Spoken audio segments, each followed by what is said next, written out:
Warrick Kernes, welcome. Cameron, so good to do this again with you. Yeah, love chatting with you. And Me thank you for having too. me to speak with your people. I love it. It's such a pleasure. I actually feel like I'm like nervous to hear all your news. We haven't spoken in a long time, but the reason that I'm here today, I've called you. I don't know if you've seen the South African heavyweight category course creator because your business is amazing. Obviously, I've known you for years and I've seen it just grow and grow and grow and grow. I did some snooping on you. If you don't know Warrick Kernes, this is the amazing guy.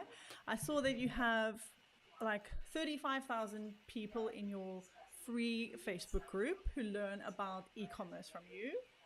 I did some snooping and Yeah, I see that you have hundreds and hundreds and hundreds of people who have invested in your course, which is your online store.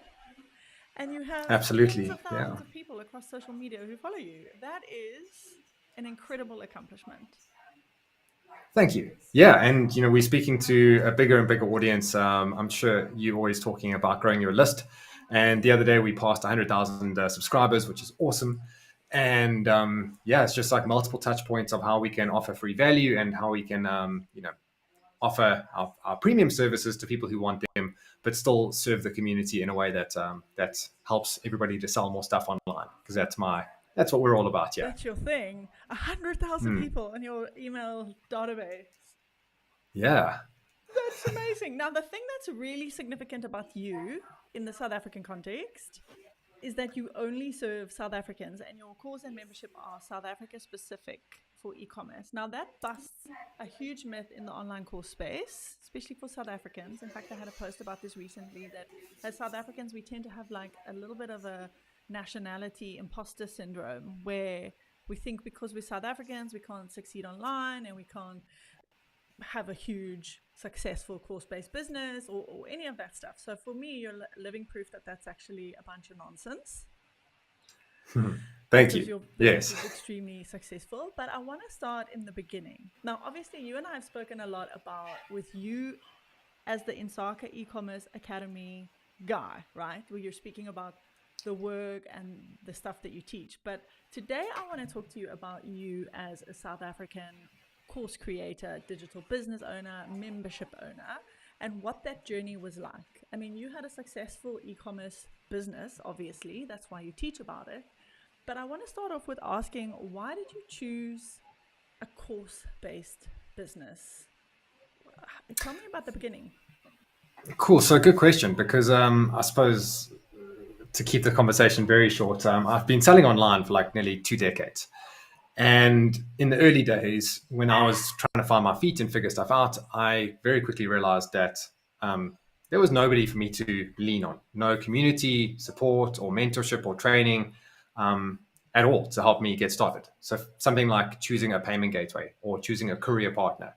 The only way I could figure that out was by picking one and then working with them until they let me down, and then pick another one and do the same thing until I found one that didn't let me down enough for me to stick with them. And that was a real struggle, and it certainly didn't help me to accelerate my journey with getting online.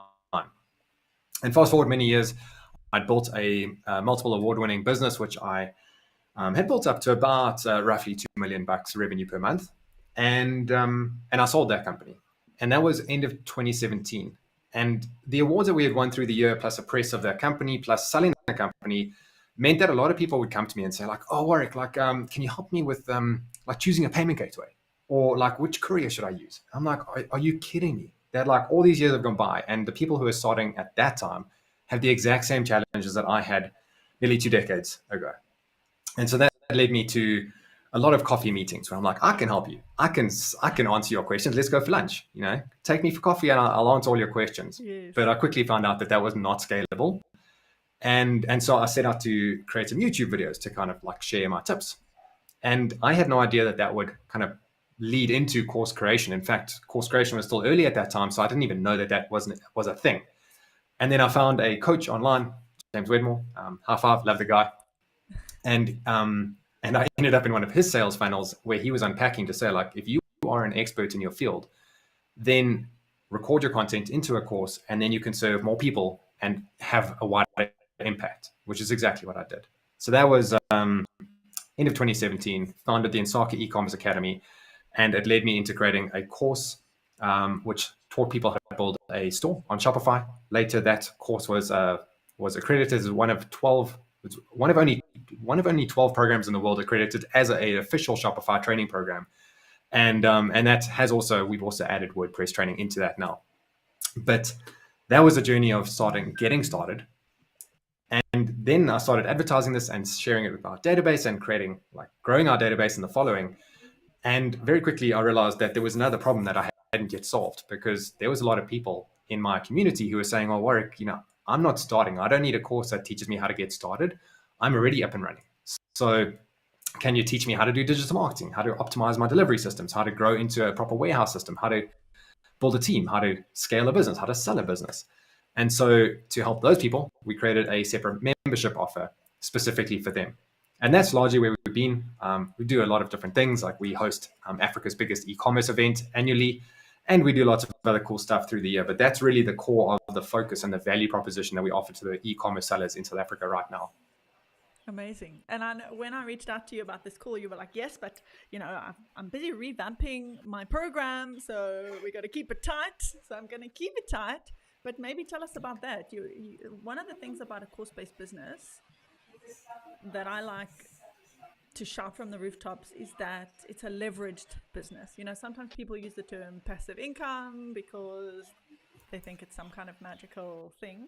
But what it actually means is leveraged, in that you can make something once and you can sell that same thing over and over and over again. And then the secret that a lot of people don't realize, the focus of your business becomes marketing in an online course-based business. So to tie the two things I just said together, I'd like to know if you agree with that, if you've got any comment around what is actually the focus of a business when you have this kind of business, and why are you redoing your stuff if that's what you're doing? Yeah, cool. So I suppose there's multiple ways I could tackle that, to say, the focus of any business should be profitability, because that's not a selfish thing. Without profit, your company falls over and you can't help anybody. Another focus has to be serving your people. You got to be 100% dedicated to, first and foremost, finding tools and resources and creating things that support your people. And then you'll see a wider impact, which brings more profitability and serves people. A big focus for me and my team is also creating simplicity in the business to get it to that place where it is a leveraged product and not just a ball and chain to a desk where we're just tapping away on our keyboards all day. So with that in mind, things have been getting a little bit more complex here at Ensaka, because we have our course, we have our membership. We are soon launching a very cool offer for Amazon South African sellers, also very exciting. And then I'm also building out a piece of tech, which is going to be amazing. And suddenly when I look at this, I'm like, this is actually getting a little bit too complicated for me. And I'm all about simplicity.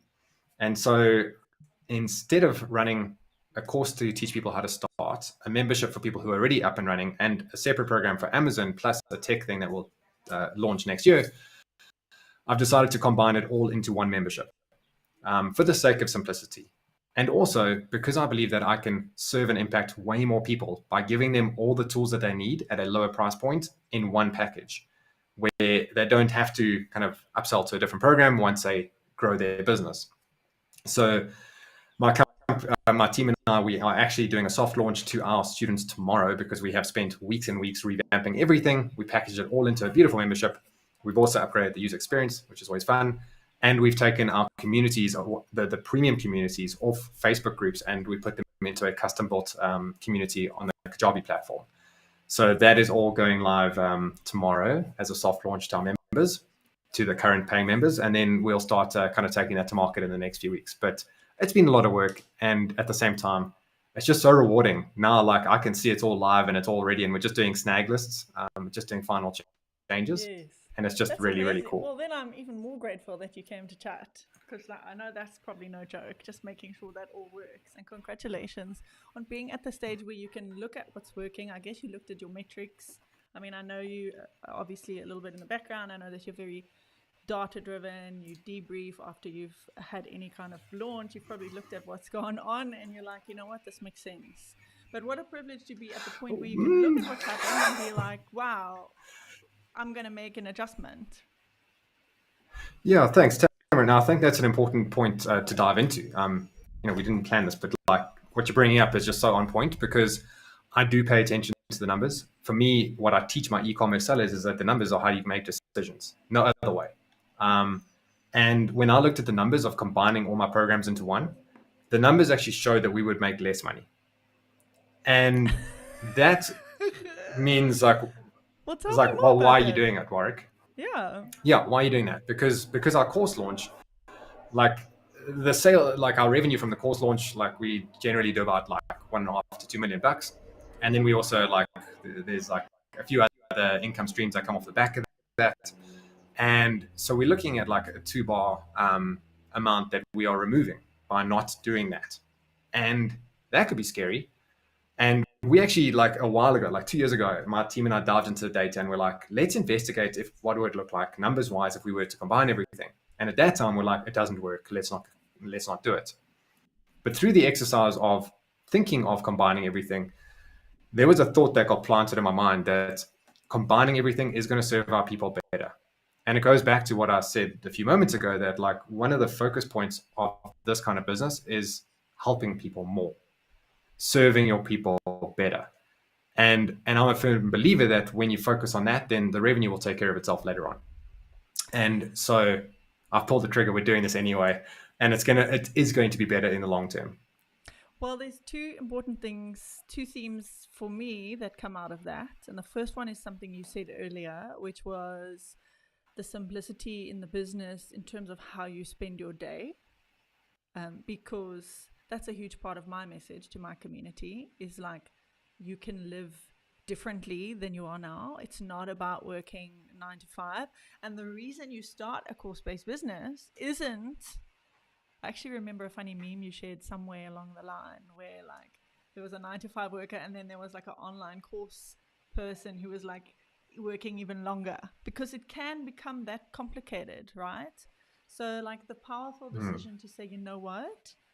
It's not just about revenue. It's also about my lifestyle. I know you've got a young child now as well. I know you like to cycle. Like it's a bit about my lifestyle and it's a bit about what's best for my student, my client, which is the second theme that came out. And I think that is incredibly powerful to make that call and not just, it's not about just staying on the ladder and the hamster wheel and just like more, right? It's about what suits me and it's about how am I actually helping. Yeah, and I think for somebody who's starting any business, online selling for e-commerce, an online courses business, or any other business, is like often people have this misperception that starting a business will bring them freedom. And before you know it, you're working way harder in your own company than you did in for somebody else. Because when you're working for somebody else, 4:30 in the afternoon, 5 o'clock, you shut down your laptop, you go home, and you can switch off. Whereas a business owner is checking emails late into the night, you troubleshooting stuff, putting out fires, and luckily there is a silver lining to that cloud because when you start focusing on automations, on processes, on putting team members in place and training them appropriately, then you start to get to that point of freedom, which is what people often start with. And that's an important goal. Like you've got to get there because a lot of people are quite happy to stay in the first phase where you're just busy, and then wondering like Yes. where's the freedom that you actually started out to try and get to. Yes. Yeah. Yeah. I think that, yeah, there's two layers to that, right? There's what you talked about. There's like the automation. I mean, I'm experiencing something like that right now. I've got a software white label to make course software cheaper for South Africans. It's like 200 Rand a month to start, which is obviously very different than what we do when we get the American systems. Now, for a long Yeah, time, that's amazing. it is amazing. But for a long time, I didn't have the automation set up that somebody who signed up there went into my welcome sequence and I was doing it manually for no reason other than just sitting down and doing the tech, which took, half an hour. And once I've done it, it's like, why on earth did I put that off? So that's one element, and that's for outsourcing, etc. But the second element is you can also choose how you spend your time as a business owner. That's what the choice is. That's what the freedom is, right? It's not that you're free, like to not. It's not that there's no work. You're free to choose what the work is and when it is. And I found I'm not very guilty of this, I have to say, but I found with the people that I mentor, even if they can sit at the pool for an hour at lunch, they don't. And I find that Mm. fascinating because that's us. I'm at the pool at the hotel at every chance I get. So I don't know how to help people with that because I've always been some kind of consultant. I've always had time freedom. It's like my number one priority. But if you don't give yourself that, you can start a business that allows for like an hour break whenever you choose and still not take it. Yeah, it's so interesting, and like I find myself being guilty of the same thing. Like I'm very good with my own routine. 8 to 8:30, I'm working, and I'm here most of the time. But I do have the freedom and flexibility. Like I live in a game reserve, so I do grab my binoculars and go bird watching during the day. And that's a lifestyle that I've chosen as part of creating this business. But often, like I do find that that there is, I'll be honest, like some sort of conditioning or self worthiness about being busy, Hmm. because I think what is the underlying thing there is a conditioning that if you aren't working, you're not going to achieve. Yeah. And there's a lot to unpack there, and I think we can do an entire different A conversation different on session that about it. topic. Look, I don't have the answer to it. Like I said, I've Absolutely. encountered it because I mentor people. You know, you've even mentioned me to people who want some high touch support as they build out their program, and you can have the biggest desire in the world to automate stuff and leverage stuff, but if you are going to wake up and start working and then work until your eyes close, that's not going to change. I've really, really, really discovered that, and it needs work. And that's one point. If you're watching this, I mean, we obviously, you and I have known each other for a while, and I know a bit about your business, so we're speaking like details of business. But I want to sort of zoom out to someone who may be a beginner, like they've just thinking about starting a course, or they've made a course and they haven't been successful yet. I want to kind of speak to those people, looking at you a few years down the line. So Mm. 2017, 2018, 2019, you're like, what is it, 6 years in? Um, One of the beautiful things, whether you're choosing to be flexible in your day or not, is this compounding effect about this business model. It's not like a hairdresser or an accountant or whatever, where every day you've got to do the thing from the beginning. You've got to balance someone's books, you got to cut someone's hair, right? There's something incredible Mm. about this business model, even though we've just had a nice juicy chat about like the complexities of it. What is amazing about this business model? The the scalability of it, like on two, there's the same concept, but it serves different purposes. Like one is that I can avoid having endless coffee meetings and lunches with people where I'm not going to be able to help people en masse. So this gives me a platform where I can share the content that I know will help people, and it can help a lot of people without me having to do repeated coffee meetings. Like if I look at my analytics right now, I will see that my students are logged into my training, going through my stuff, and I'm not there. I'm here with you, which is cool. And then obviously the compounding and the scalability of the revenue from it, because once that product is created, unless if there's always fine tuning and improvements you want to do to your program, but you can take that exact same product and sell it again and again. So the work is done up front, and then you can just focus on the sales and marketing side of it. And if you automate it, like we've got some evergreens running, and there it's very pleasant and very enjoyable to get emails coming in to be like, oh hey, like people just joined just your program. Like just it just happens, and it takes a while to get there, but it is entirely possible. And as you said in the beginning, like my content is entirely focused on South Africa, and arguably there could be a good reason for me to push into the international market. But there's a saying that kind of stuck with me from the beginning of when I got into this space. And it's an Americanized saying because the Americans, they say the riches are in the niches. Yes. Niches being the American way of saying niche. So the riches are in the It just niches. doesn't rhyme as nicely if And you don't say it in it doesn't. American. Exactly. And so when you consider that, like if I take my training and teach e-commerce internationally, I can reach a far bigger audience, but my content won't be as helpful to them. Because if I'm speaking at a high level about deliveries, then I need to start saying, well, you know, you can pick FedEx, or you can pick UPS, or like Yeah. United Postal Service, or then if we're in Europe, DHL or something. But then that doesn't help somebody in South Africa or in South America or Australia. Yeah. So I can't really get into the nitty gritty. And in all honesty, 99% of the stuff I teach is available somewhere on the internet. But Sure. it's also about packaging it into a way that serves the people that you're trying to help. Because I am focused on helping South African online sellers. So when I talk about couriers, I'm speaking about the 12 different companies that I recommend, and I can narrow it down depending where you are, what your budget is, and what your service level you're looking for. And I can give you the perfect recommendation for your company. I can't Yeah. do that at a high level. So the impact is far greater, the value is far greater, and for that reason, I can charge more because I'm solving a very specific issue. But when you were And the choosing other that, side there of must that have been a is that, moment. Sorry. There must have been a moment in the pardon me, I beginning missed that. when you were choosing to focus on South Africa, and people find choosing a niche very hard, a niche. Were you scared to focus on South Africa at the beginning, or was it an easy decision for you? It was an easy decision because that's where my expertise lied. And like I had all the confidence in the world that I can help people in that space because like the questions that they were asking, I was like, I know the answer already. And sometimes I do a bit of research, but like most of the time, I'm like, yeah, I've been there, I've walked that path. Here's the solution for you. Here's the answer. Yeah, yeah, yeah, yeah. I mean, I don't know if you're aware of this, but I've also chosen to focus on South Africa for South African course creators for that same reason, because South Africa's Yeah. been so abandoned. You know, as you know, you've got to follow these amazing Americans. You talked about the wonderful James Wedmore. He's wonderful, but he doesn't talk about like the complexities of South Africa, right? And I had that same experience. But for the reason I asked you if you were Yes. scared, I followed Jeff Walker, not James Wedmore, but I've got James's stuff as well because, you know, course addictions.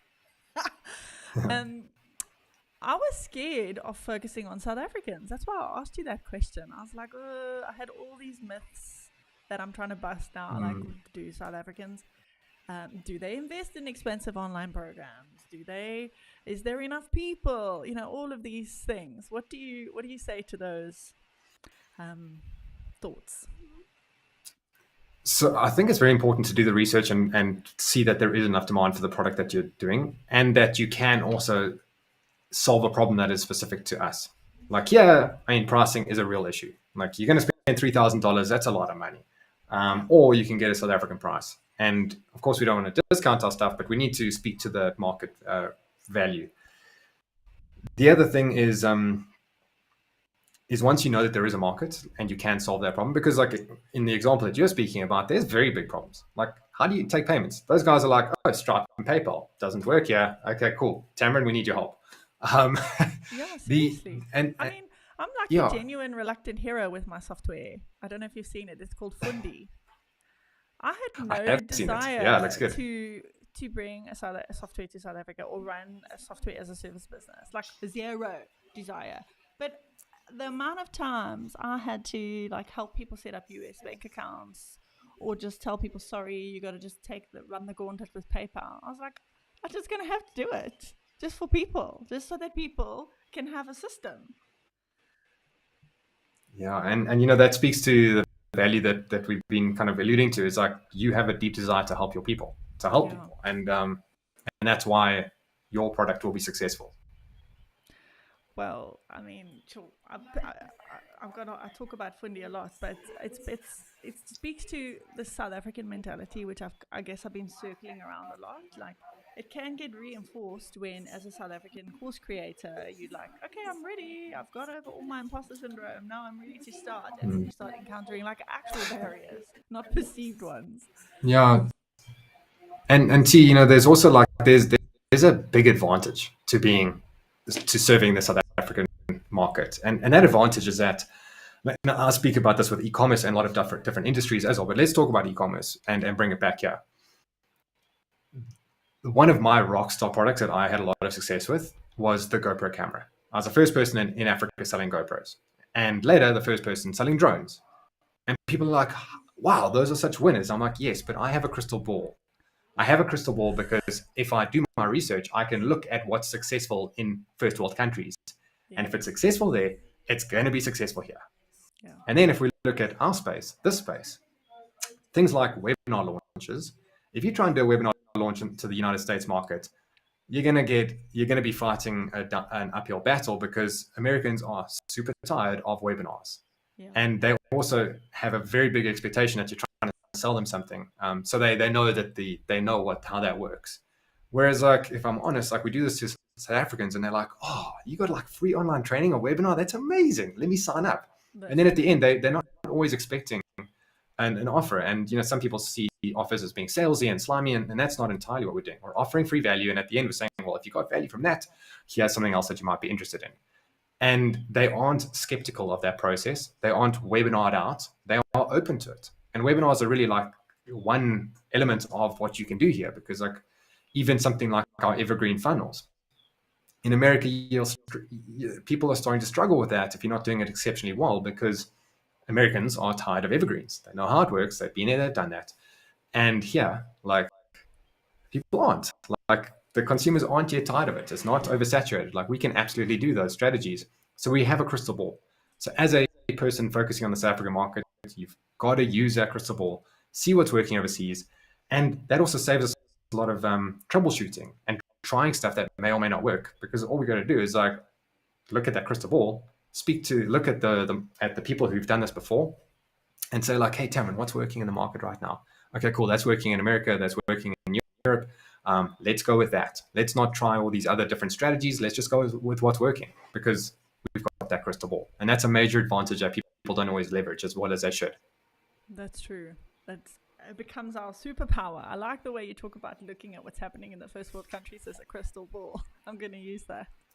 Now, I promise I'm not going to keep you for more than half an hour, so I just want us to wrap up. And I would love to hear from you what the highlights and the lowlights of your course creator journey has been, to hear those two, and then to hear your final words as somebody who's thinking about launching their own program. Someone who's done it and who's 6 years in, like, what do you have to say? Okay, cool. So let's start highlights, lowlights, and best tip. Highlight is when I meet somebody, and this is probably an egotistical thing, but like, very honestly, like, if I'm speaking about highlights, is like when I meet somebody who has actually used the training and had major success, and they accredit that success to our training. Like, there is nothing better than that. Recently, I spoke at an event, and another speaker at the event came up to me, and her name is Melisha Play. Her website's called kudu.co.za, Koodoo. It's the biggest gaming website in the country. Wow. And she came up to me, and I watched her presentation. She came and she said, Warrick, I built that website using your training. She's doing over 100 million rand revenue a year. And I'm like, that is so cool. That is amazing. That's amazing. And that's incredible. Yeah, what a testimonial. So it boosts my ego. I feel really good about that. And it's just amazing. But she's just one of many that, people who've gone from 0 to 10,000 rand a month, 0 to 100,000 rand a month, or even bigger. And I just love that. So that's really always going to be the highlight, like seeing the impact of what we're doing. Lowlights, no. Building a business, you always want to do bigger and better. You always want to achieve more. And I suppose the lowlight is that I always felt it would be quicker. But in hindsight, if you look back at what I've achieved over 5 years, it's still worth being very proud about. And also, as you mentioned, like being one of the leaders in the space in the country in terms of e-commerce and what we're doing with the course creation. So yeah, super thrilled. But I suppose as a business leader, you always want to be bigger and better. But that'll come, which kind of speaks to my best tip for somebody starting out or who's just got into the space, is that it is a long-term thing. As with any business, this isn't a situation where you can turn on a website and make $1 million tomorrow. If anybody finds that idea, please share it with me, because I don't know how that can exist. But it is a long-term play. And for me, the advice that I share here is exactly what I teach my e-commerce students. The long-term play comes in the building of your email list. There's many things that we need to be doing, but if you're not growing your email list, then you're not building sustainability. Every time you get somebody into your email list, you have the opportunity to speak to them again and again and again.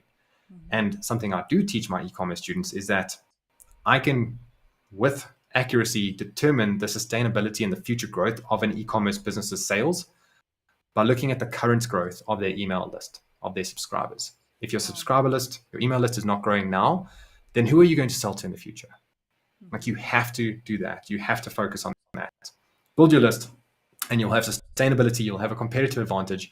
And anytime you've got a new offer to put out, like our Amazon training, when we're ready to share that offer with the world, we've got a sizable list of people that we can share it with, and we will get sales. And that is a sustainability. That is the kind of the safety net that you're looking for in having a business, is having a large group of people that you can speak to at any time that you wish. So that would be my advice to anybody starting out. Excellent advice. That's my advice too.